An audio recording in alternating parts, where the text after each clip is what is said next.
नमस्कार दोस्तों, स्वागत आप सभी का आपके अपने YouTube चैनल पर आरपीएससी एग्जाम विद सुनील। दोस्तों अभी बज रहे हैं रात के 11 और मैं हूं अभी आपके साथ। दोस्तों देखा जाए तो हमारे वीडियो पटवार और चतुश्रेणी कर्मचारी के अंदर जो गणित का पोर्शन है हमारा वो 20 से 25% रहने वाला है। यानी हमारा जो सिलेबस है उस सिलेबस के अंदर 20% से अधिक हमारी क्या आएगी दोस्तों, गणित आएगी। अभी हम क्या कर रहे हैं कि हमारे वीडियो पटवार और चतुश्रेणी कर्मचारी के अंदर तीनों जो वैकेंसी है उस वैकेंसी के अंदर हमारे जो गणित का पार्ट है वो सेम पार्ट कौन कौन से हैं, कौन कौन से टॉपिक ऐसे हैं जो तीनों एग्जाम में सेम टॉपिक है, उन टॉपिक्स को हम क्या कर रहे हैं दोस्तों अभी एक साथ ले रहे हैं। इसके बाद में जो बचे हुए टॉपिक रहेंगे उनको हम क्या दोस्तों अलग अलग लेंगे। अभी हम क्या कर रहे हैं कि तीनों एग्जाम है, उन तीनों एग्जाम के अंदर जो हमारे टॉपिक सेम टॉपिक है उन टॉपिक्स को हम एक साथ ले रहे हैं और उसके बाद क्या करेंगे दोस्तों, जो बचे हुए टॉपिक रहेंगे उसको हम अलग अलग लेंगे। दोस्तों आपको अभी से अपनी तैयारी में लग जाना है दोस्तों, क्योंकि गणित अगर आपने अच्छे से कर ली तो मेरा मानना है कि आप लोग किसी भी एग्ज़ाम के अंदर क्वालिफाई कर लोगे। दोस्तों मेरे जो बहुत सारे जो मिलने वाले लोग हैं जिन्होंने अभी तक बहुत सारे एग्ज़ाम दे रखे हैं, उनका एक ही कहना था कि अगर हमें गणित अच्छे से आ जाती तो हमारा सिलेक्शन कब का ही हो जाता, चाहे वो वीडियो हो, पटवार हो, चतुश्रेणी कर्मचारी हो या इससे पहले जितने भी आने वाली वैकेंसी हो, उन सभी वैकेंसी में उनका एक ही मेन पॉइंट था कि उनको गणित नहीं आ रही थी। क्या दोस्तों कि उनको गणित अच्छे से समझ में नहीं आ रही थी। इसी वजह से जो 20% हमारे गणित का जो पोर्शन आता है हर एग्जाम के अंदर, वो 20% में से केवल 5-6% ही कर पाते हैं और 15% क्वेश्चन उनके छूट जाते हैं या उनको आते नहीं है। चलो आज हम शुरू करते हैं हमारे प्रॉफिट एंड लॉस की 4th क्लास। हमने परसेंटेज का एक चैप्टर कंप्लीट कर लिया था और आज हमारा ये क्या सेकंड चैप्टर के अंदर 4थी क्लास है। तो आज चलो शुरू करते हैं दोस्तों। आप सभी लोग अपनी पढ़ाई में लग जाइए दोस्तों। अभी भी रात के 11 बज रहे हैं और मैं आप सभी लोगों के लिए अभी भी वीडियो शूट कर रहा हूँ। तो देखो दोस्तों शुरू करते हैं आज आपकी वीडियो। चलो क्वेश्चंस के अंदर देखते हैं कि एक वस्तु का अंकित मूल्य क्या है दोस्तों, 500 रुपये। एक वस्तु का क्या है दोस्तों, MRP 500 रुपये और एक दुकानदार इस पर 20% की छूट देता है। मैंने क्या बताया दोस्तों कि छूट किस पे मिलती है, हमेशा अंकित मूल्य पर, और प्रॉफिट एंड लॉस किस पे होता है, क्रय मूल्य पर। छूट हमेशा अंकित मूल्य पर और प्रॉफिट एंड लॉस किस पे होता है दोस्तों, हमेशा क्रय मूल्य पर होता है। विक्रय मूल्य का यहाँ पे कोई मतलब नहीं है, क्योंकि विक्रय मूल्य क्या आएगा, छूट देने पर, अंकित मूल्य में छूट देने पर तो विक्रय मूल्य आता है और क्रय मूल्य में प्रॉफिट एंड लॉस करने पर क्या आता है दोस्तों, विक्रय मूल्य आता है। तो विक्रय मूल्य को हमें छेड़ना ही नहीं है, ठीक है। तो हमारा क्या हुआ कि यहाँ पर जो हमारा MRP मूल्य है कितना दोस्तों, 550, इसको हम क्या बोल देंगे, विक्रय मूल्य, है ना। ये आप लोगों को समझाने के लिए दोस्तों, मैं चाहूँ तो इसके क्वेश्चन को बहुत छोटे तरीके से कर सकता हूँ, पर आप लोगों को क्या क्या करना है दोस्तों, मुझे समझाना भी है कि कैसे कौन सी चीज़ आई है और कैसे नहीं आई है। चाहे तो एक लाइन में क्वेश्चन हो जाए, पर कुछ बच्चे ऐसे होते हैं जिनको बेसिक से समझाना भी जरूरी है, इसीलिए हम हर क्वेश्चन को बेसिक से करते हैं ताकि जिसको बच्चे को क्वेश्चंस आ भी नहीं रहा है उसको भी क्वेश्चंस आ जाए। तो देखो दोस्तों हमारा MRP 550 रुपये, एक दुकानदार इस पर 20% की छूट देते हैं, है ना, छूट दे रहा है। तो छूट देने पर क्या आएगा, हमारा विक्रय मूल्य आएगा। देखो दोस्तों तो हमारा विक्रय मूल्य कितना होगा, 550 गुणा 100 माइनस 20/100, ठीक है। तो 550 गुणा 80/100, 1 0 से 1 0 कैंसिल, 8 5 40, बच्चा 4, 8 5 40 और 440। तो हमारा जो विक्रय मूल्य कितना है दोस्तों,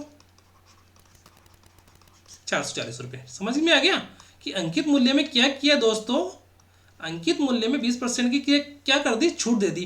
अंकित मूल्य में अगर 20% की छूट दी तो हमारा विक्रय मूल्य क्या आया, 440 रुपये, ठीक है।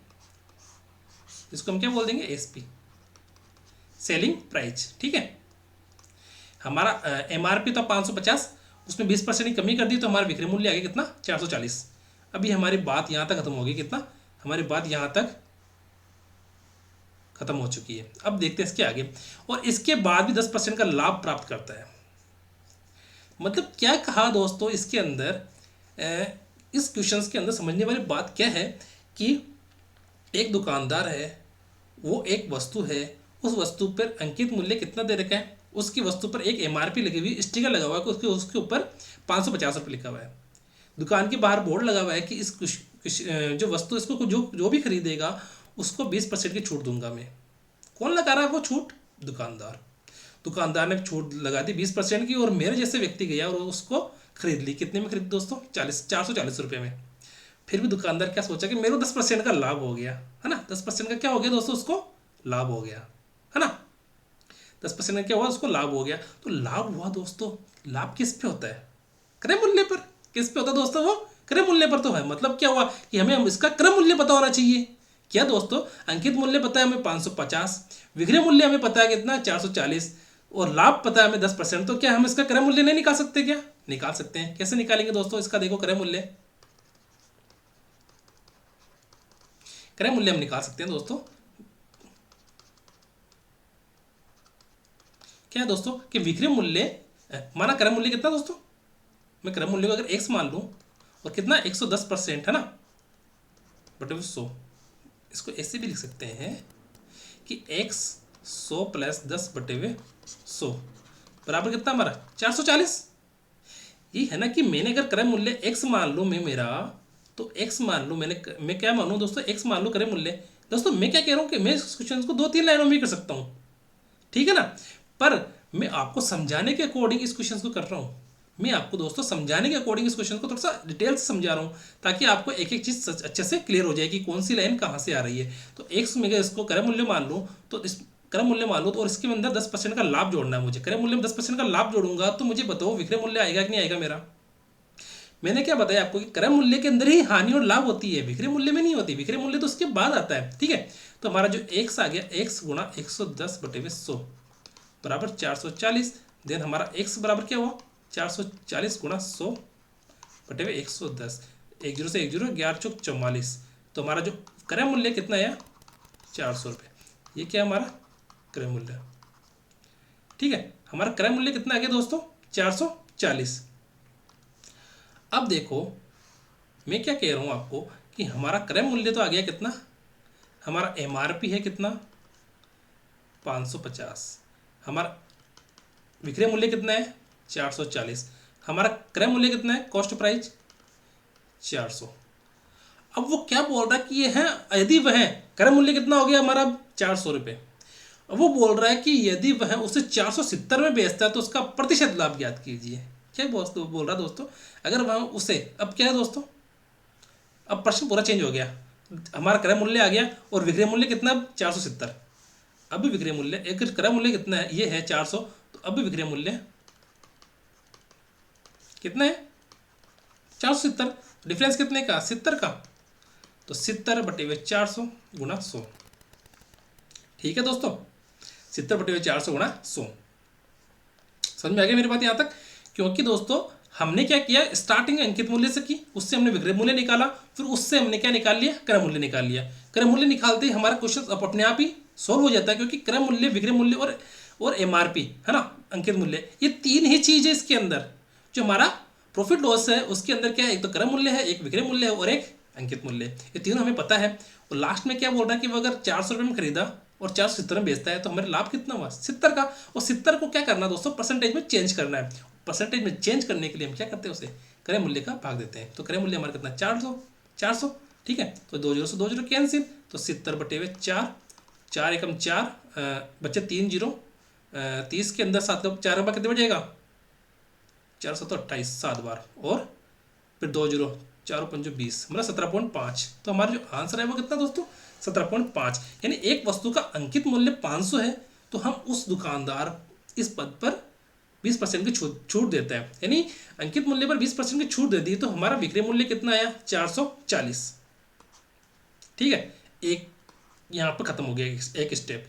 इसके बाद 10% का लाभ प्राप्त करता है। 10% का लाभ प्राप्त करता है तो हम क्या कर लेंगे दोस्तों? इससे क्रय मूल्य ज्ञात कर लेंगे। तो हमारा दूसरा स्टेप है यहाँ पे कंप्लीट हो गया कि हमारा क्रय मूल्य कितना आ गया?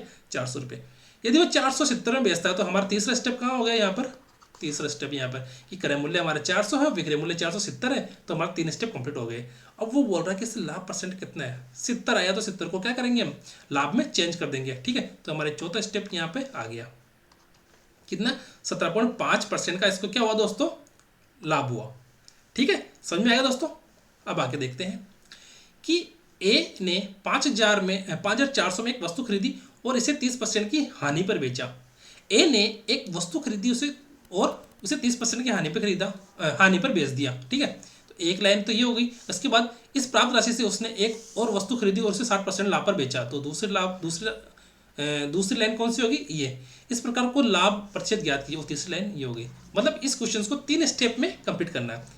मैं क्या बता रहा हूँ दोस्तों कि क्वेश्चन को हम अगर टुकड़ों में देखेंगे ना तो क्वेश्चन अपने आप समझ में आ जाएगा कि पहले टुकड़े को सोल्व करो, फिर दूसरे को करो, फिर तीसरे को करो, अपने आप क्वेश्चन सोल्व हो जाएगा। हम अगर पहले टुकड़े को बात करते हैं कि क्या बोल रहा है कि ए ने 5400 में एक वस्तु खरीदी और इसे 30% हानि पर बेचा। हानि पर बेचा तो हम क्या करेंगे, इसका विक्रय मूल्य निकाल लेंगे ना। क्रय मूल्य हमारा क्या है 5400, तो हम क्या करेंगे दोस्तों, यहाँ पर हमारा कॉस्ट प्राइस कितनी है, क्रय मूल्य कितना है हमारा दोस्तों, यहाँ पर क्रय मूल्य हमारा कॉस्ट प्राइस कितनी है दोस्तों 5400। तो क्या हम इससे हमारी विक्रय मूल्य निकाल सकते हैं क्या, विक्रय मूल्य निकाल सकते हैं क्या, निकाल सकते हैं सर। इसका हमको क्या करना है 30% कम करना है इसको, है ना। 100 माइनस 30/100, 5400 गुणा 70/100, 2 जीरो 2 जीरो कैंसिल, 0 7 चौक 28 बच्चा 2 7 पंजे 35 और 37।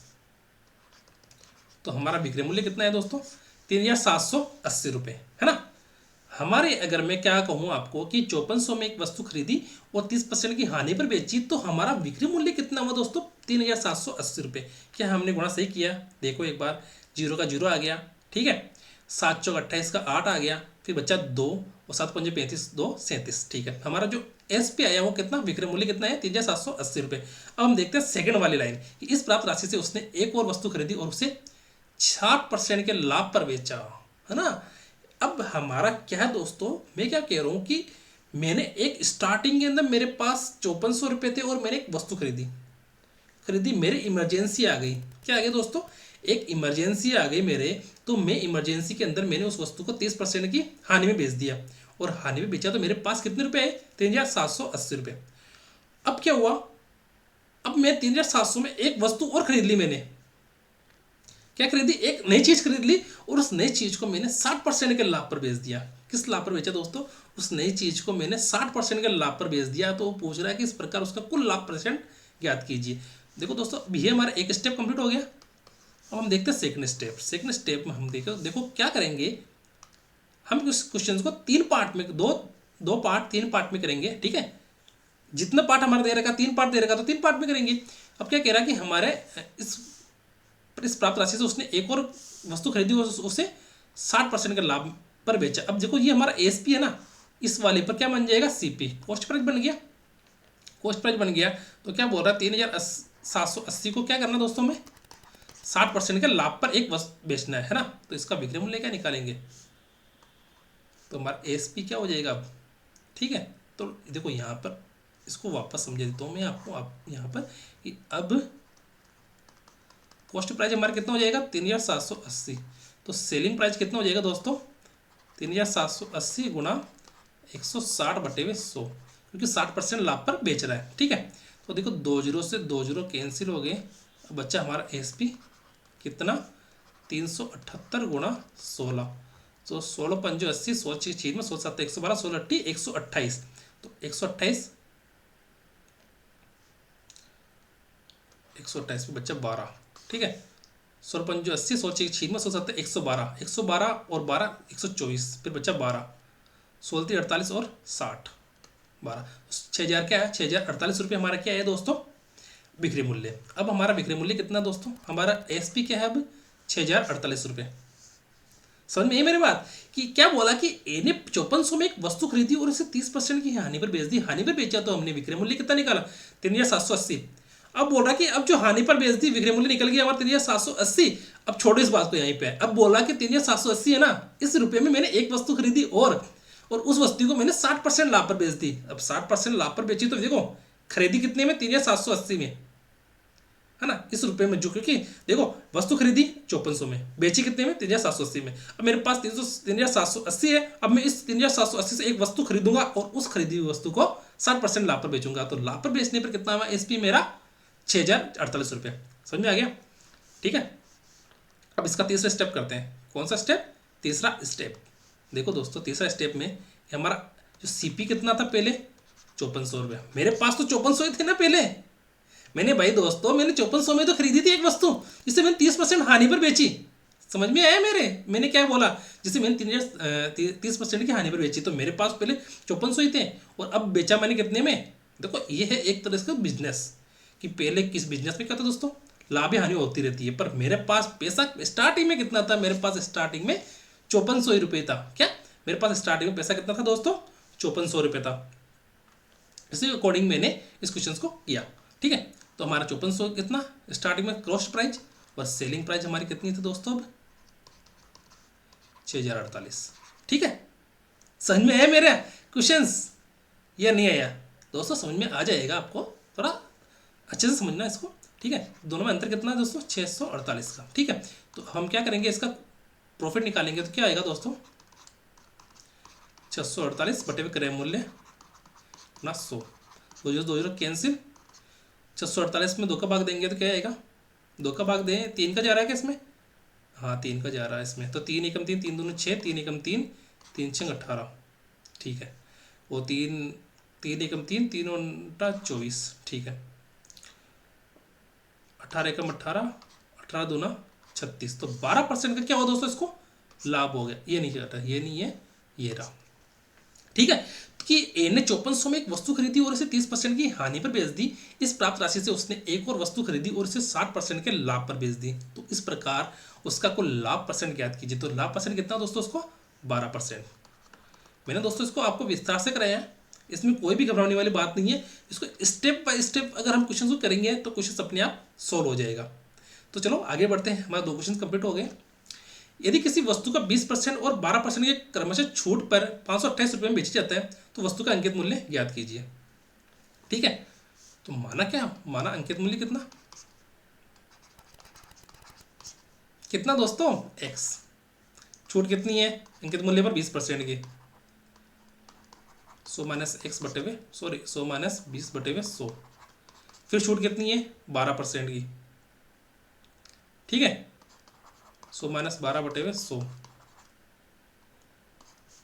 बराबर 528। अंकित मूल्य में छूट देने पर के बाद ही तो हमारे पास क्या बचेगा, विक्रय मूल्य आएगा ना, और विक्रय मूल्य कितना है हमारा 528। ठीक है, तो ये हमारा अंकित मूल्य है और ये हमारा क्या है, क्या है दोस्तों, ये 80 बटे हुए 100 हमारी छूट। ठीक है, और ये हमारा 88 बटे हुए 100 बराबर 528। एक्स बराबर 528 गुणा 100 गुणा 100 बटे हुए 80 गुणा 88। तो ये 4 बार और ये 5 बार कटा किससे, 20 से। ठीक है, समझ में आ गया यहाँ तक। और इसका भाग 4 का इसमें कितनी बार जाएगा, 4 एकम 4, 4 3 12, 4 दूनी 8। ठीक है, समझ में आ गया यहाँ तक। अब देखो दोस्तों, अब हमारे पास क्या है, x बराबर 132 गुणा 5 गुणा 100 बटे हुए 88। तो 88 के अंदर हम अगर 11 का भाग देंगे इसमें तो 11 दूनी 22, हाँ सही, 11 एकम 11, 11 दूनी 22, 2 2 हाँ सही है, 11 88। और इसका अंदर देखो दोस्तों, अब फिर आया 2 का भाग देंगे तो 6, फिर 2 का भाग देंगे तो 4, इसका भाग देंगे इसमें तो 25। अब आया कितना, x बराबर 6 गुणा 5 गुणा 25। ठीक है, तो हमारा जो x का मान क्या है दोस्तों, 6 पंजे 30 गुणा 25, तो x बराबर 25 50 75, तो 750। तो हमारा जो क्या है दोस्तों, अंकित मूल्य कितने हैं दोस्तों, हमारा 750 रुपये। और 750 के अंदर 20% की छूट और 12% की छूट देने पर 528 रुपये में वो क्या करता है दोस्तों, वस्तु को बेच देता है। तो वस्तु का अंकित मूल्य कितना है दोस्तों, 750 रुपये। ठीक है दोस्तों, ऐसे क्वेश्चन को क्या करते हैं दोस्तों, थोड़ा सा कैलकुलेटिव क्वेश्चन है, तो आपको इसमें घबराने वाली बात नहीं है, थोड़ा बहुत कैलकुलेशन तो आपको आने ही चाहिए। क्योंकि दोस्तों हमारी क्या है, मैंने आपको स्टार्टिंग में बताया था कि आपको 20 तक पहाड़े जोड़ बाकी गुणा भाग अच्छे से आना चाहिए, बस इसके अलावा और कुछ भी नहीं है। ठीक है, आगे देखते हैं। एक वस्तु को 25% और x% की, एक वस्तु को 25% और x% की क्रमिक छूट के बाद 612 में बेची जाता है, तो उस वस्तु का अंकित मूल्य अगर 960 है तो x का मान ज्ञात कीजिए। x का मान ज्ञात कीजिए। देखो यहाँ पर विक्रय मूल्य कितना है दोस्तों, 612, अंकित मूल्य कितना है 960। देखो 960 अंकित मूल्य है, तो अंकित मूल्य में छूट कितनी दे रही, 25% की, तो 25% की छूट दे दो भाई, 100 माइनस 25 बटे हुए 100 गुणा, फिर x% की छूट दे दो, 100 माइनस x बटे हुए 100 बराबर 612। मैंने क्या बताया आपको कि अंकित मूल्य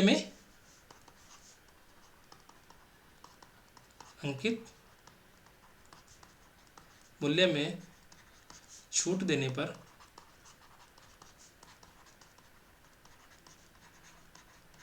बिक्री मूल्य प्राप्त होता है।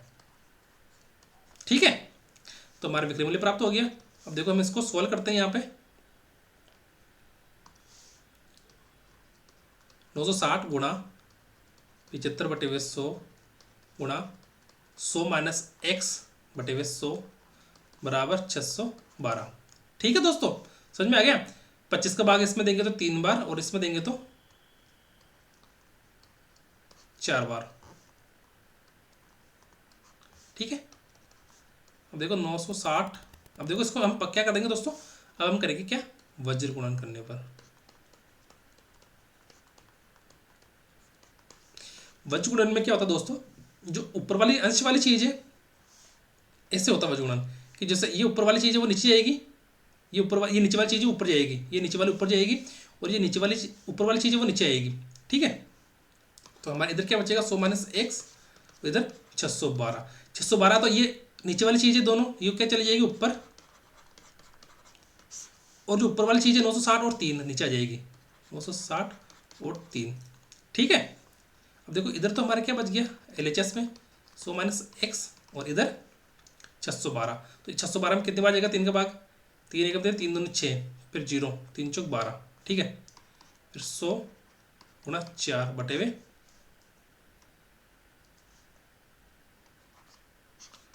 960। ठीक है, एक जीरो से एक जीरो कैंसिल, फिर 4 का भाग इसमें कितनी बार गया, 4 दूनी 8, 4 चौक 16।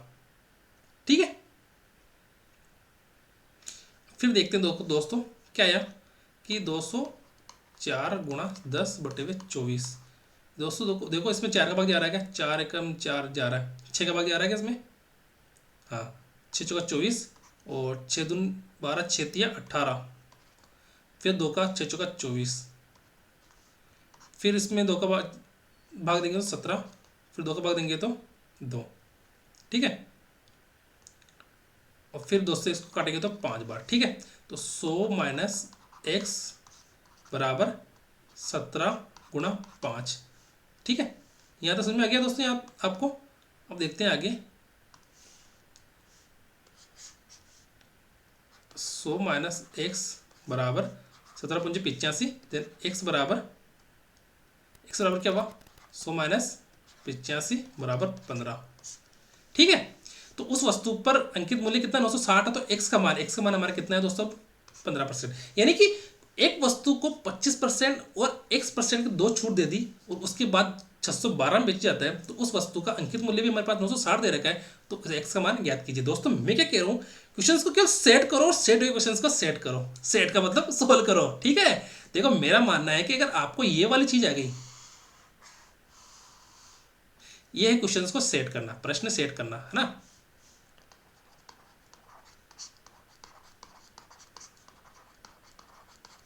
ये क्या है दोस्तों, प्रश्न सेट हो गया, और सेट हुए प्रश्न को क्या करना दोस्तों, सोल्व करना। अगर आपको ये वाली एक लाइन आ गई, तो उसके बाद तो दोस्तों कैलकुलेटिव चीज है, और कैलकुलेटिव चीज तो देखो करना ही पड़ेगा दोस्तों, अगर अपन को जॉब लेनी है। तो मैं क्या मान रहा हूँ, मेरा क्या मानना है कि आपको 20 तक पढ़े आ गए ना, और हल्की हल्की जोड़ बाकी गुणा भाग आती है, तो आपको नौकरी लेने से कोई नहीं रोक सकता। गणित के अंदर दोस्तों मेन प्रॉब्लम ये होती है कि क्वेश्चन सब आता है उसको, बच्चे को क्वेश्चन सब आता है, पर गलती कहाँ होती है दोस्तों कि वह कैलकुलेशन में अटक जाता है कि मैं गुणा कैसे करूं, भाग कैसे दूं, जोड़ कैसे करूं, और बाकी कैसे करूं। प्रश्न आ भी गया तो भी दोस्तों यही दिक्कत है सबसे बड़ी, कि आपको कैलकुलेशन में दिक्कत आएगी। कैलकुलेशन कर लिए दोस्तों आपको सिर्फ 20 तक पहाड़ याद कर लो। मेरा मानना है कि 20 तक पहाड़ याद हो गई तो आपको कोई दिक्कत नहीं आने वाली है बाद में। ठीक है, अब देखते हैं आगे।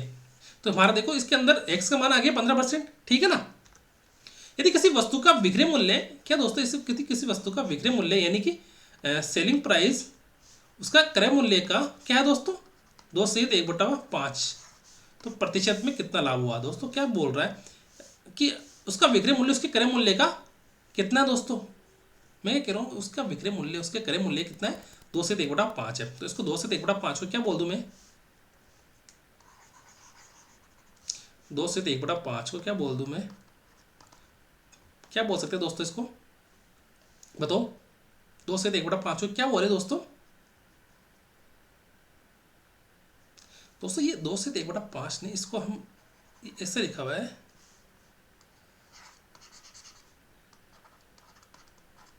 ऐसा था, ठीक है, ये ऐसा है। तो देखो दोस्तों इसको क्या बोलेंगे,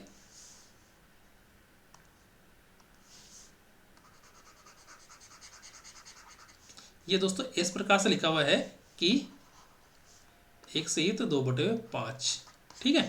तो यदि किसी वस्तु का विक्रय मूल्य उसके क्रय मूल्य का 1/2/5 है तो प्रतिशत में लाभ ज्ञात कीजिए। तो 1/2/5 को हम कैसे सोल्व करेंगे, 5 को 1 से गुणा किया तो 5, और 5 को 2 में जोड़ेंगे तो क्या आएगा, 7/5,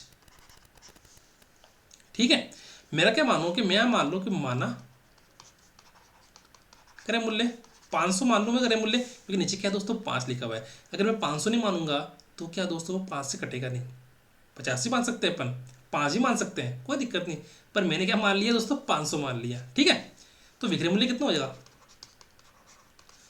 500 का 7/5, तो 5 से कितनी बार कटेगा ये, 100 बार। तो हमारा विक्रय मूल्य कितना है दोस्तों, 700, कितना, हमारा विक्रय मूल्य कितना दोस्तों, 700। क्रय मूल्य कितना, 500, विक्रय मूल्य कितना, 700, 200 का डिफरेंस है या नहीं है, 200 का क्या है दोस्तों, यहाँ पर फायदा है कि विक्रय मूल्य उसके क्रय मूल्य का 1/2/5 है। तो मैंने क्या देखा, विक्रय मूल्य क्रय मूल्य का, देखो विक्रय मूल्य क्रय मूल्य का 2/5 है, 1/2/5 है।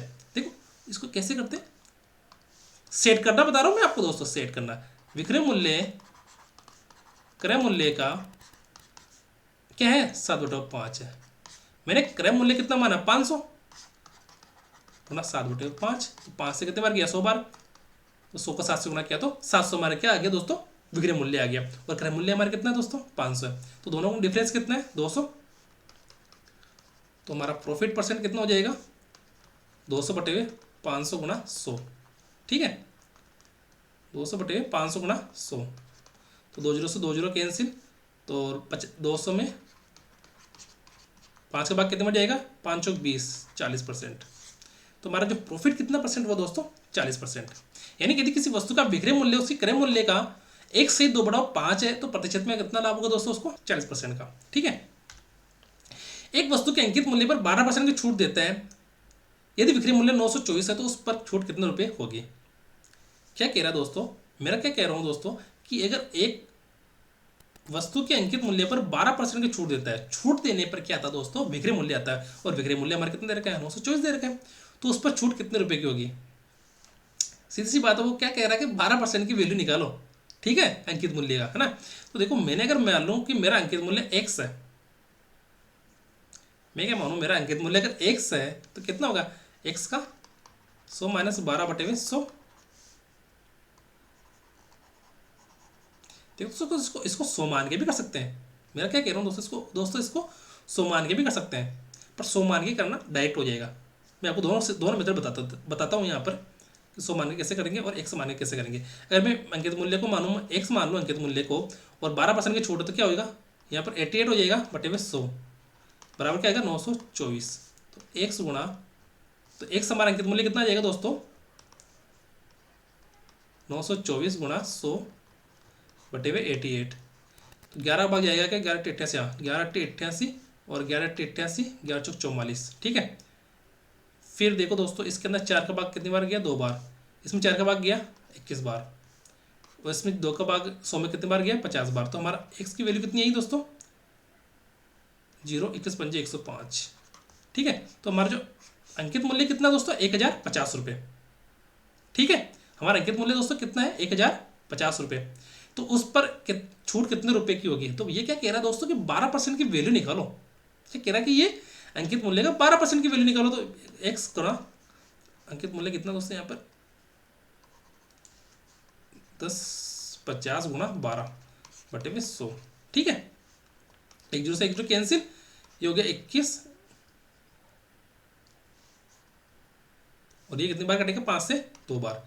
ये कितनी बार गया, 6 बार। तो हमको 21 गुणा 6 करना है, 6 कम 6, 6 दूनी 12। तो हमारा जो 12% की वैल्यू कितनी दोस्तों, 126। कितनी दोस्तों, 126।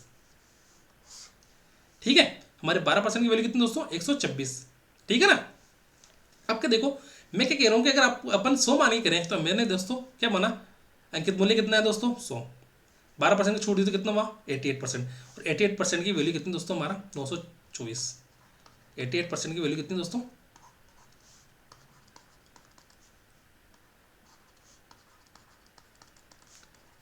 924।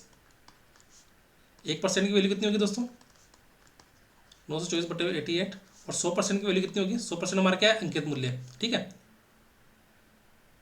अंकित मूल्य है ना दोस्तों या नहीं है, मुझे ये बताओ अंकित मूल्य है या नहीं है। 100% हमारा क्या दोस्तों अंकित मूल्य है। ठीक है, तो यह क्या 924 बटे 88 गुणा 100, तो ये हमारा अंकित मूल्य आ गया है ना। तो अब क्या कह रहा है कि 12% की छूट, अंकित मूल्य पर 12% छूट, तो हमारा क्या करेंगे 924 बटे 88 गुणा 100 गुणा 12 बटे 100। ठीक है, ठीक है ना। सही है, इसको करने पे दोस्तों क्या आ जाएगा हमारा, हमारा क्या आ जाएगा दोस्तों, छूट कितने रुपए थी।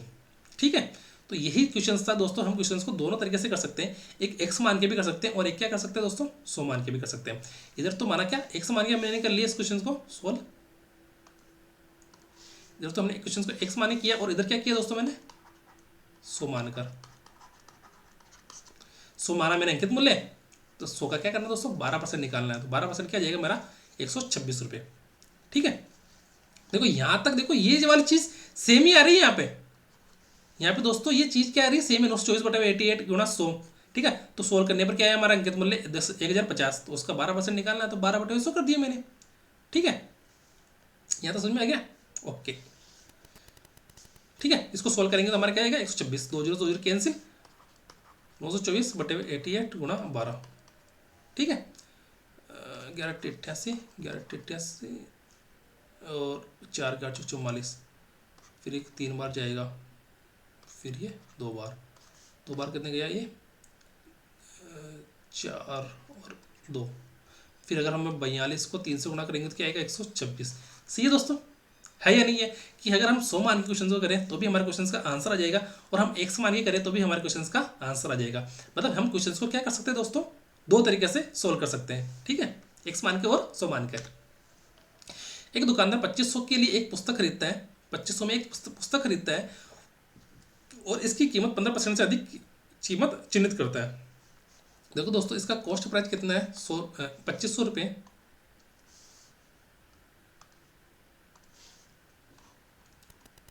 देखो दोस्तों, इसकी कॉस्ट प्राइस कितनी है 2500 रुपये। ठीक है, और इसकी MRP कितनी है दोस्तों 2500 गुणा 115 बटे 100। ठीक है, 2 0 से 2 0 कैंसिल हो गया, और MRP 25 गुणा 115। ठीक है, कितना है दोस्तों 12 7 3 और 2875 रुपये। ठीक है, अगर हम 25 को 115 से गुणा करेंगे तो क्या आएगा दोस्तों 2875 रुपये। 25 पंजे 125 बच्चा 12, फिर 25 को 12 से गुणा 1 से गुणा किया तो 25, और 12 को जोड़ेंगे तो इसमें 37 का 7 आ गया, फिर बचेगा 3, फिर 25 को 25 से गुणा किया तो एक 25 आया, फिर 3 जोड़ेंगे तो 28 आएगा। तो हमने 2875 क्या आ गया हमारा इसका MRP। और क्या बोल रहा है कि ये तो हमारे MRP आ गया, मैं 375 की छूट देता है, तो छूट प्रतिशत ज्ञात कीजिए। दोस्तों ये छूट देखो, छूट हमेशा किस पर दी जाती है दोस्तों, छूट हमेशा अंकित मूल्य पर दी जाती है। दोस्तों छूट हमेशा अंकित मूल्य पर दी जाती है और लाभ या हानि हमेशा क्रय मूल्य पर होती है। समझ में आ गया, छूट हमेशा अंकित मूल्य पर और लाभ या हानि हमेशा क्रय मूल्य पर होती है। यहाँ तक आपको समझ में आ गया। अब देखते हैं, ये हमारा MRP है ना, और ये क्या बोल रहा है दोस्तों कि 345 क्या है छूट है, 345 की क्या देता है वो छूट देता है, तो छूट प्रतिशत ज्ञात कीजिए। तो 345 और 2875 गुणा 100। छूट प्रतिशत क्या होता है दोस्तों, छूट परसेंट होता है, छूट बटे हुए अंकित मूल्य गुणा 100। ठीक है, तो हमारा हो गया ये, तो 345। अब देखो इसको 25 से काटेंगे तो क्या आएगा नहीं, 25 को 25 चौक 100, 25 एकम 25, 3 7, फिर 25 एकम 25, फिर 12, 25 पंजे 125 बार कट गया ये, ठीक है। और ये कितना बार कटा, 4 बार, तो 25 का 115 से ये कितनी बार कटेगा, 3 बार, 345। तो हमारा 3 × 4 कितना है, 12%। हमारा जो छूट है वो कितनी परसेंट है दोस्तों, 12%। यानी कि एक दुकानदार 2500 के लिए एक पुस्तक खरीदता है और इसकी कीमत 15% अधिक अंकित करता है, तो वह छूट कितनी आएगी दोस्तों, 345 की क्या हमारा अंकित मूल्य कितना आ गया दोस्तों, फिर से कि पुस्तक खरीदा 2500 में, अंकित और कीमत कितने परसेंट अंकित की अधिक, 15%। तो हमारा MRP आ गया कितना, 2875 रुपये, ठीक है। इसको सही लिख देते हैं यहाँ से, ठीक है। और 345 क्या देता है, वो छूट देता है, किस पे देता है छूट, छूट किस पे देगा दोस्तों, अंकित मूल्य पर। अंकित मूल्य हमारा 2875 है, उसको छूट परसेंट निकालनी है, तो क्या करेंगे, 345 बटे हुए 2875 गुणा 100, ठीक है। सीमा ने मोबाइल खरीदा और उस पर 20% की छूट मिली। अगर 25% की छूट मिली होती तो वह अतिरिक्त 1000 रुपये बचा सकती थी।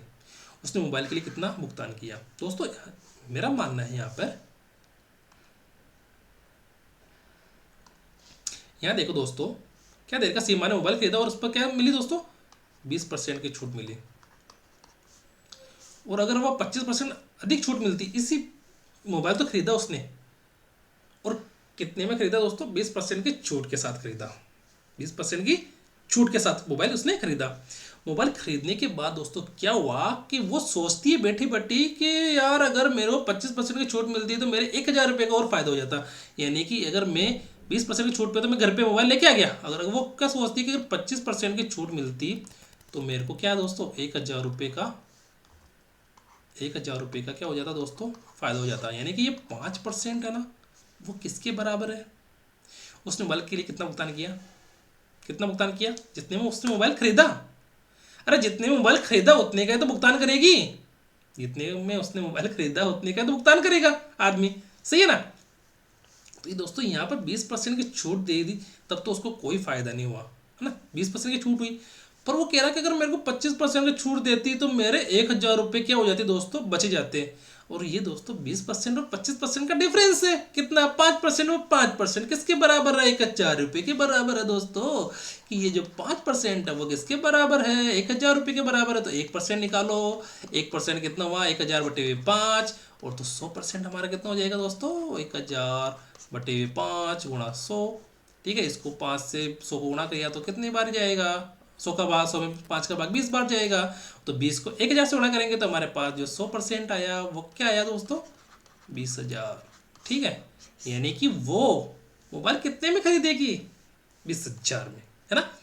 देखो दोस्तों, मोबाइल खरीदा तो उस समय उसने 20% की छूट दे दी, और फिर वो सोचती है कि घर बैठे बैठे कि मेरे अगर 25% की छूट होती तो मुझे 1000 रुपये बचते। तो ये दोनों का डिफरेंस हो गया 5% और 100% हमारा कितना हुआ, 20,000 रुपये। तो हमारा जो उसने मोबाइल के लिए कितना भुगतान किया दोस्तों, 20,000 रुपये का, ठीक है। यदि एक रेफ्रिजरेटर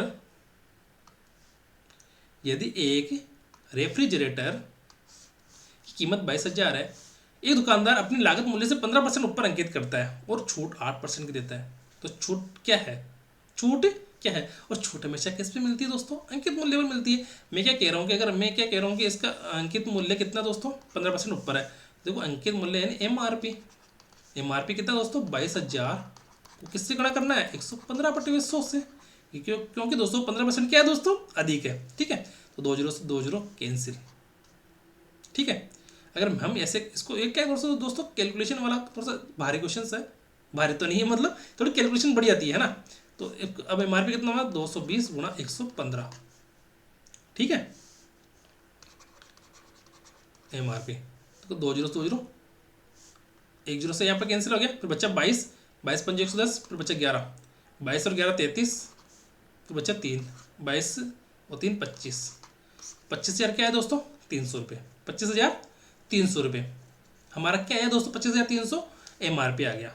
सही है कि नहीं है दोस्तों, एक बार वापस चेक कर लेते हैं।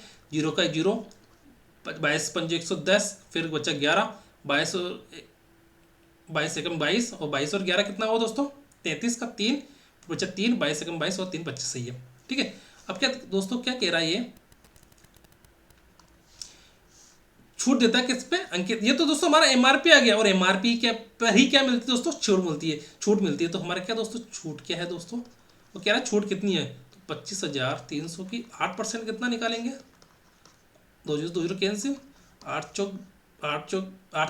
24 का 4 हासिल का 2, 8 5 40, 42 का 2 हासिल का 4, 8 दूनी 16, 4 20, 2024 हमारा क्या दोस्तों 8%। यानी कि एक रेफ्रिजरेटर की कीमत यानी फ्रिज की कीमत 22,000 रुपये, और एक दुकानदार अपनी लागत मूल्य से 15% अंकित करता है।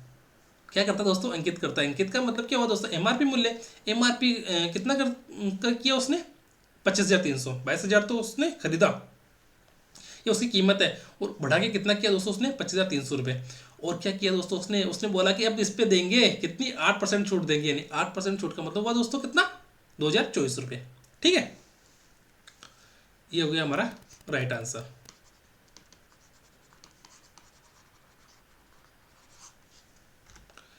एक वस्तु का लागत मूल्य यदि 425 रुपये, ये सही है ना, ठीक है चलो। एक वस्तु का लागत मूल्य अगर 425 है, एक दुकानदार 20% की छूट देता है और फिर भी 16% का लाभ प्राप्त करता है, तो वस्तु का अंकित मूल्य ज्ञात कीजिए। दोस्तों ऐसे क्वेश्चंस के अंदर क्या करते हैं, वस्तु का लागत मूल्य कितना है, लागत मूल्य यानी सीपी, कॉस्ट प्राइस कितनी है दोस्तों, 425। एक दुकानदार 20% की छूट देता है और फिर भी 16% का लाभ प्राप्त करता है, तो वस्तु का अंकित मूल्य क्या है दोस्तों, वस्तु का अंकित मूल्य क्या है, लागत मूल्य तो हमारे पास 425 दे रखा है, कितना दे रखा है दोस्तों, 425 दे रखा है, और वस्तु का एक दुकानदार 20% की छूट देता है और फिर भी वह 16% का लाभ प्राप्त करता है, तो वस्तु का अंकित मूल्य क्या है दोस्तों। ऐसे क्वेश्चंस के अंदर कैसे करना है, एक सॉल्यूशंस करना है। सॉल्यूशन का मतलब क्या, एक समीकरण बनानी है। मैंने क्या बताया था, एक चीज़ बताई थी आपको, क्या बताई थी दोस्तों, एक चीज़ कि मैं अगर, मुझे क्या निकालना, विक्रय मूल्य निकालना है। दो तरीके से विक्रय मूल्य निकलेगा, कैसे निकलेगा, क्रय मूल्य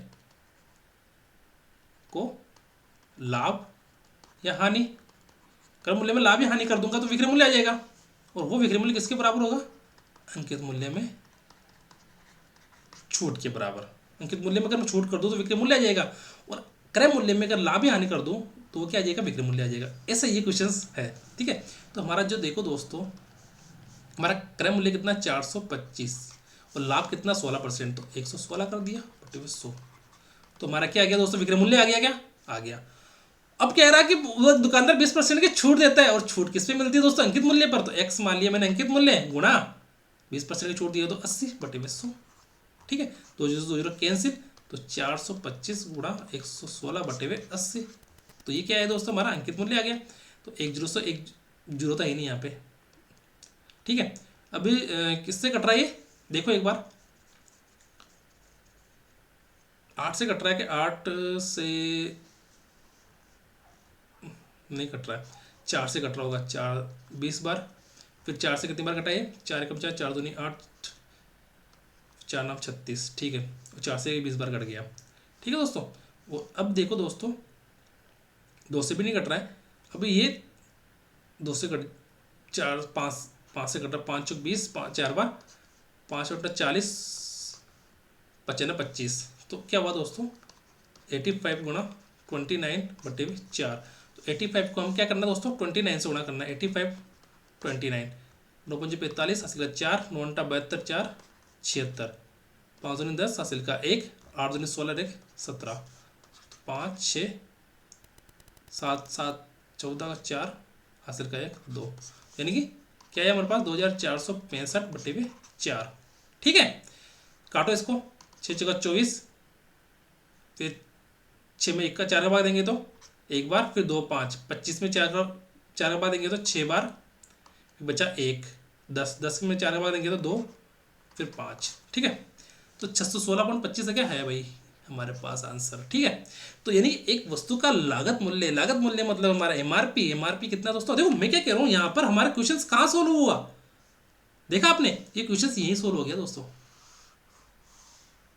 क्वेश्चन का क्या होगा दोस्तों, यहीं सोल्व हो गया। हमें सिर्फ x का मान याद करना है दोस्तों। मैं क्या कह रहा हूँ आपको, मैंने पहले ही बताया था और अभी बता रहा हूँ कि आपको 20 तक पार्ट याद कर लो, और हल्की फुल्की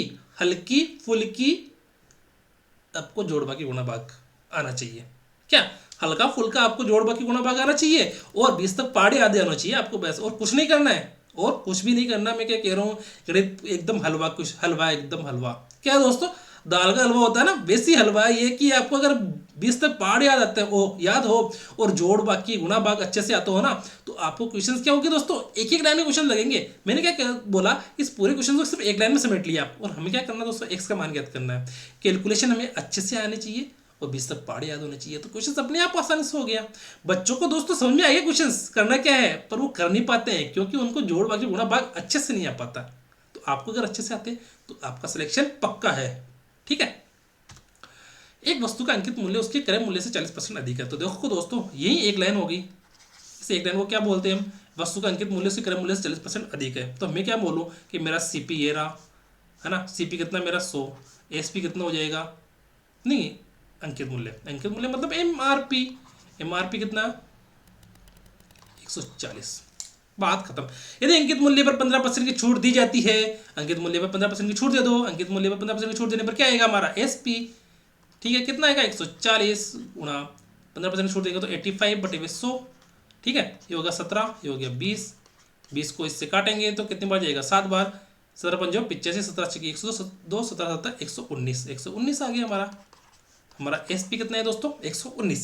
ठीक है, समझ में आ गया मैंने क्या बोला, हमारा क्रय मूल्य आ गया 100, एमआरपी आ गया 140, एसपी आ गया 19%। तो लाभ ज्ञात कीजिए, लाभ डायरेक्ट ही कितना है 19, कितना दोस्तों 19, या हम ऐसे कर सकते हैं कि 19/20 गुणा 100, तो जो कैसे किए तो क्या हुआ 19% हो गया है ना। तो एक वस्तु का अंकित मूल्य उसके विक्रय क्रय मूल्य से क्या है दोस्तों 40% अधिक है।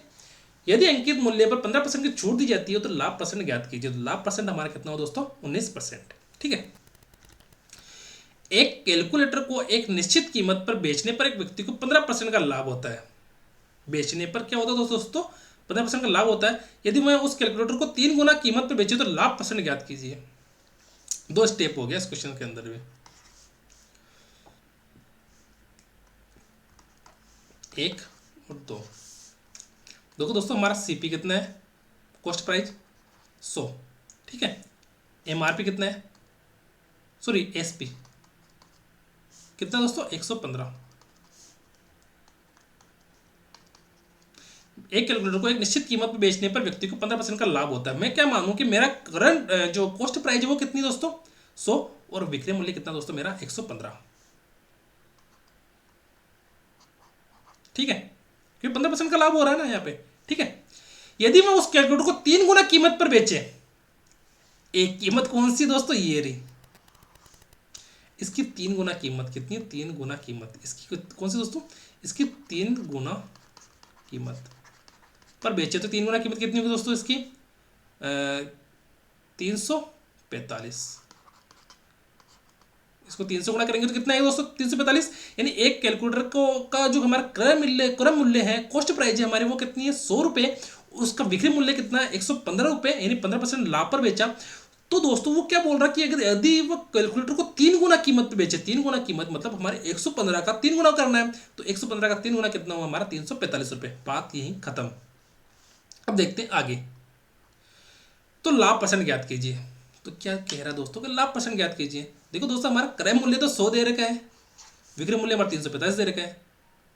अब विक्रय मूल्य देखो, पहले विक्रय मूल्य था 15% लाभ पर 115, अब नया विक्रय मूल्य कौन से हो गया 345। ठीक है, तो हमारा प्रॉफिट कितना हो गया दोस्तों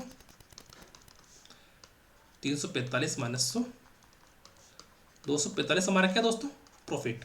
परसेंटेज में निकालेंगे तो इसको 245 बटे हुए कॉस्ट प्राइस हमारी कितनी है 100 गुणा 100, उसको से 100 कैंसिल, तो हमारा 245 क्या हो जाएगा दोस्तों हमारा प्रॉफिट परसेंटेज। समझ में आ गया दोस्तों आपको यहाँ तक। ठीक है, यदि एक साड़ी 1900 रुपये में बेची जाती है तो विक्रेता को 5% का नुकसान होता है। 15% लाभ अर्जित करने के लिए उस साड़ी को किस मूल्य पर बेचना चाहिए। देखो 15, ये क्वेश्चन क्या एक लाइन का क्वेश्चन है दोस्तों, आपको किस जोड़ भाग गुणा भाग करना है। 1900 में क्या साड़ी बेची जाती है, तो दोस्तों साड़ी बेची जाती है और 5% का नुकसान होता है। तो नुकसान किस पे होता है दोस्तों क्रय मूल्य पर होता है। तो क्रय मूल्य निकालो पहला, हमारा क्रय मूल्य x, तो 100 माइनस 5/100, क्रय मूल्य को मैंने 5% कम कर दिया तो हमारा क्या आ गया दोस्तों विक्रय मूल्य आ गया। विक्रय मूल्य कौन सा हमारा 1900 रुपये।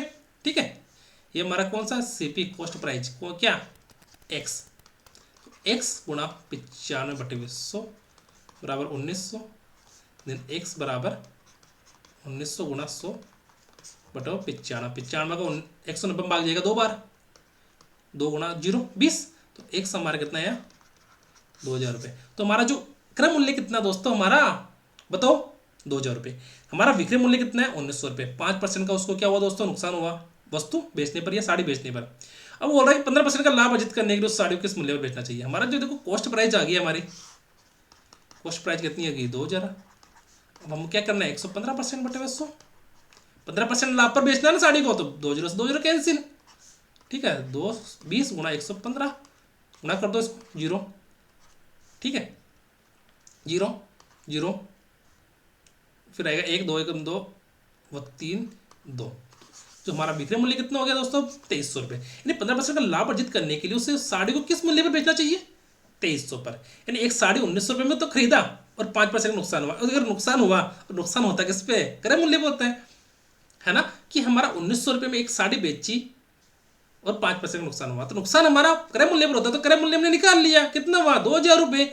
और क्या कह रहा है कि वो 15% का लाभ अर्जित करता है, तो लाभ अर्जित करता है 15% का, तो दोस्तों 15% का लाभ अर्जित करता हो तो लाभ किस पे आता है क्रय मूल्य पर आता है। क्रय मूल्य को हमने क्या कर दिया 15% निकाल दिया एक्स्ट्रा, तो कितना है 115 करके 100 कर दिया गुणा, मतलब 2000 में क्या कर दिया दोस्तों 115% निकाल लिया, 100 प्लस 15 115 हो गया बटे में 100, तो 100 2 0 कैंसिल यहाँ पे, और यहाँ पे क्या दोस्तों 2 0 कैंसिल, और क्या हुआ दोस्तों 20 को 115 से गुणा किया तो 2300 रुपये आ गया, ठीक है।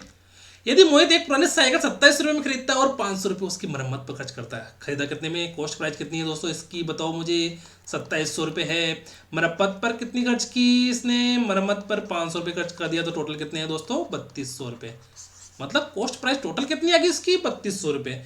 मोहित एक पुरानी साइकिल 2700 में खरीदता है, 500 रुपये उसकी मरम्मत पर खर्च करता है, तो टोटल कितना हो दोस्तों 3200 रुपये, मतलब उसकी टोटल कितनी पड़ी वो खरीद 3200 रुपये की, और बेचा कितने में है एमआरपी, यानी एमआरपी नहीं दोस्तों ये है कॉस्ट सेलिंग प्राइस, एमआरपी तो हमारा मार्केट प्राइस होती है नहीं अंकित मूल्य, और सेलिंग प्राइस कितनी है हमारी कितनी 3520 रुपये।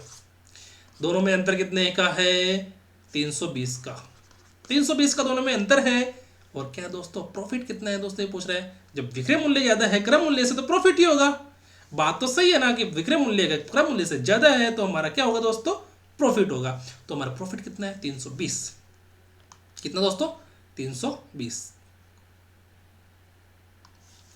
तो हमारा 320 क्या है दोस्तों 320 हमारा प्रॉफिट आ गया।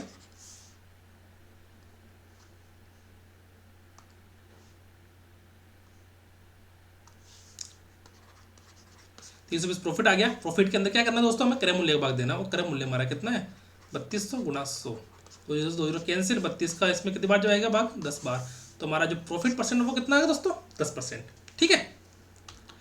34% की छूट के बाद एक वस्तु को 3138 रुपये में बेची जाता है, तो वस्तु का अंकित मूल्य क्या है। देखो दोस्तों छूट किस पे दी जाती है, वो अंकित मूल्य पर छूट दी जाती है, और छूट देने पर क्या मिलता है हमें विक्रय मूल्य मिलता है। तो हमें मैं कह दूं कि मेरा अंकित मूल्य x कितना है x, और 34% की छूट दे रहा है तो 100 माइनस 34 बटे में 100 क्या है हमारा विक्रय मूल्य, तो विक्रय मूल्य कितना 3168 रुपये, ठीक है। ये सोल्व हो गया प्रश्न, ये हमारा प्रश्न क्या हो गया दोस्तों यहाँ पर सोल्व हो चुका है। अब क्या करना है हमको x का मान ज्ञात करना है कि 34% की छूट के बाद एक वस्तु का 3168 में बेची जाता है, तो वस्तु का अंकित मूल्य ज्ञात कीजिए। तो अंकित मूल्य मैंने x मान लिया, ठीक है, x गुणा ये कितना हुआ दोस्तों 66 बटे में 100 बराबर 3168, देन x बराबर 3168 गुणा 100 बटे में 66, किसका भाग 11 दोस्तों इसमें 66 में तो 11 का भाग जाता है, तो 11 कम 11 11 दूनी 22 9, हाँ 11 का 11 इसके अंदर 11 छः 66, 11 कम 11 11 दूनी 22, बच्चा कितना 9 9 और 6 छीन में 11 88, फिर 11 88, देन x बराबर 288 गुणा 100 बटे में 6, 6 का भाग इसमें जाएगा का, हाँ 6 चौका 24 6 48 6 48, ठीक है। तो x बराबर 48 गुणा 100 बराबर 4800। तो हमारा जो अंकित मूल्य वो कितना है दोस्तों? 4800। ठीक है, 4800 रुपये हमारे क्या हुआ दोस्तों? अंकित मूल्य। यहाँ तक आपको समझ में आ गया दोस्तों कि 34% के छूट के बाद एक वस्तु को 3068 रुपये में बेची जाता है, तो वस्तु का अंकित मूल्य क्या है दोस्तों? 4800 रुपये। दोस्तों हमने इस वीडियो के अंदर क्या देखा कि हमने 15-16 क्वेश्चंस कर लिए। हमने हर क्वेश्चंस को अंदर डिटेल से देखा कि अंकित मूल्य, विक्रय मूल्य और क्रय मूल्य, कि हमारे जो प्रश्न है वो इन तीनों के इर्द गिर्द घूम रहे हैं। एक तो प्रॉफिट लॉस, अंकित मूल्य और विक्रय मूल्य और क्रय मूल्य, इन 3-4 चीज़ों के बीच ही हमारे प्रश्न इधर से उधर घूम रहा है। तो आपको सिर्फ और सिर्फ क्या करना है दोस्तों? प्रश्न को स्टेप वाइज समझना है और उस क्वेश्चन को क्या करना है दोस्तों? सोल्व करना है। समझ में आ गया दोस्तों? आज के लिए इतना ही दोस्तों। अगर आपको मेरी वीडियो अच्छी लगी हो तो प्लीज़ मेरे चैनल को लाइक कीजिए, शेयर कीजिए और अपने दोस्तों के साथ शेयर कीजिए। दोस्तों हम इस चैनल के माध्यम से ऐसी वैसी वीडियो कोई भी नहीं डालते हैं कि मोटिवेशनल वीडियो आज डाल दिया, आज हमने इधर की बात डाल दी, आज उधर की बातें डाल दी, ऐसा नहीं। हम डेडिकेटेड है हमारे एग्ज़ाम के ऊपर, आप लोगों के ऊपर, कि आप लोग अपने एग्ज़ाम के अंदर अच्छा करोगे और बेस्ट टू बेस्ट दोगे, और साथ ही साथ दोस्तों क्या करोगे कि अपना सिलेक्शन लोगे। दोस्तों सिलेक्शन के अंदर आप लोगों के सबसे बड़ी जो बाधा आती है वो क्या आती है दोस्तों? गणित आती है। क्योंकि दोस्तों जो गणित है वो हर किसी को नहीं आती है, और जिसको आती है उसका क्या होता है दोस्तों? सिलेक्शन हो जाता है। इस बार 2025 में हमारे जो भी टॉपिक्स दे रखे हैं, हमारे चाहे तो कोई सा भी एग्जाम हो, वीडियो, पटवार, एलडीसी या फिर चतुश्रेणी कर्मचारी हो या फिर रीट हो, तो इन जो टॉपिक्स के अंदर एग्जाम के अंदर जो सिलेबस के अंदर हमारे जो गणित का पोर्शन दे रखा है, उस गणित के पोर्शन को हम एकदम बिल्कुल जीरो से कर रहे हैं दोस्तों। तो आप लोगों को अभी से अपनी तैयारी में लग जाना दोस्तों, क्योंकि लास्ट टाइम में अब पछताए होत क्या, चिड़िया चुग गई खेत, ये वाली बात सिद्ध हो जाती है। तो आप लोग अभी से अपनी तैयारी में जुट जाइए। और अगर आप लोग ये सोचते हो कि मैं गणित को अच्छे से कर लूँगा, तो आप कर सकते हो दोस्तों, पर आप मेरे चैनल से जुड़े रहिए। Thank you, please support me और मेरे चैनल को सब्सक्राइब कीजिए। Thank you and thank you.